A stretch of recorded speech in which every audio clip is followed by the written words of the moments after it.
Welcome to this explainer. Today, we're taking the IELTS listening test and treating it exactly like a 4-level video game that you are about to completely master. Whether you're taking this test for university admission, a big career move, or just to prove your English proficiency, the listening section can feel incredibly daunting. But here's the secret. It's actually highly predictable. By understanding the specific vocabulary traps built into each section, you can literally hack the system. Just like the real test, our roadmap today follows a strict escalation in difficulty. We'll be tackling Level 1, Everyday Basics, Level 2, Maps and Monologues, Level 3, Academic Conversations, and finally, Level 4, University Lectures. Let's get right into it. Level 1, Everyday Basics. So, Level 1. This is where you'll encounter everyday social situations testing familiar word groups. We're talking daily life, dates, times, places.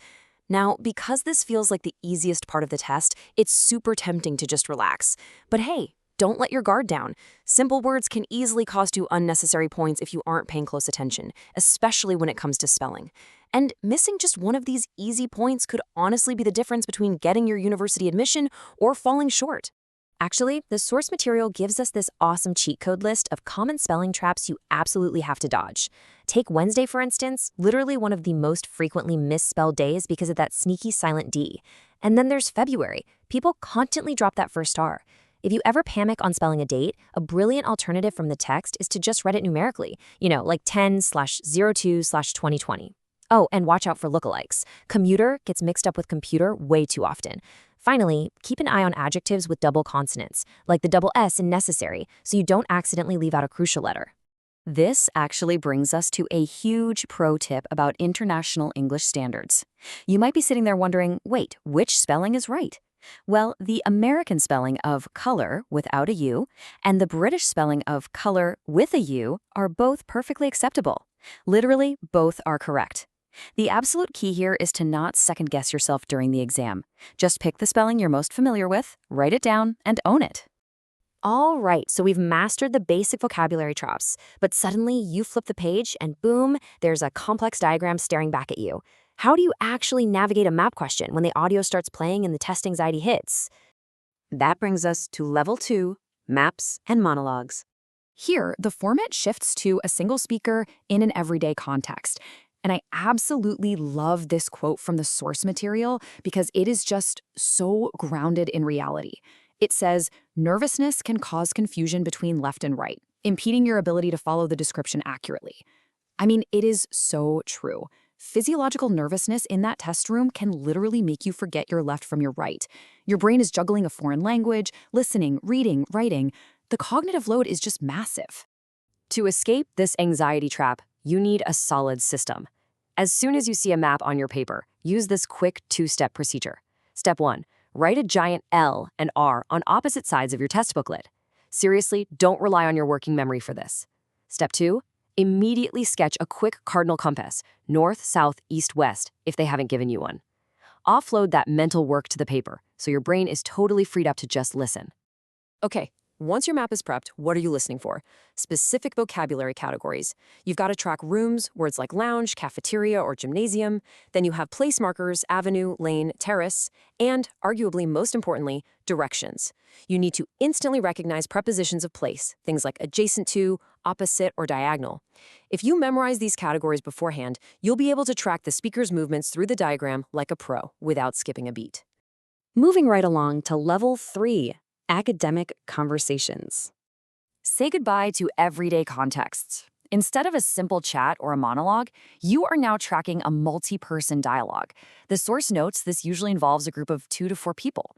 Imagine a university lecturer debating an assignment outline with a couple of students.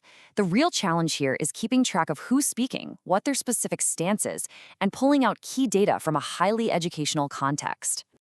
To really nail this section, you need to lock down essential academic terminology around learning and studying.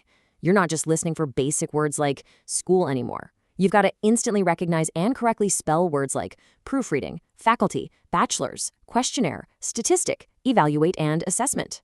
If you aren't super used to university-level English, these terms can just blur together into noise. So definitely practice this specific academic set. Now, interestingly, the source material highlights a really sneaky regional accent trap here. Get ready to hear the word laboratory pronounced very differently depending on who is talking. A North American speaker is probably going to compress it into 3 syllables, like laboratory. But a British speaker, they'll stretch it right out into 4 syllables, laboratory. Just being aware of these little pronunciation quirks guarantees you won't miss a word just because it sounds a tiny bit foreign to you. And finally, the final boss. Level 4, University Lectures. This is, without a doubt, the most challenging section of the entire test. You're going to be listening to an intense, single-speaker academic lecture. But there is a silver lining here in the source material. While the subjects are academically diverse, the actual vocabulary you need to write down is widely known. So they aren't testing you on obscure PhD-level jargon. They're just testing your ability to pluck widely used academic terms out of a dense, complex speech. Because the topic literally could be anything, you've got to familiarize yourself with broad academic areas.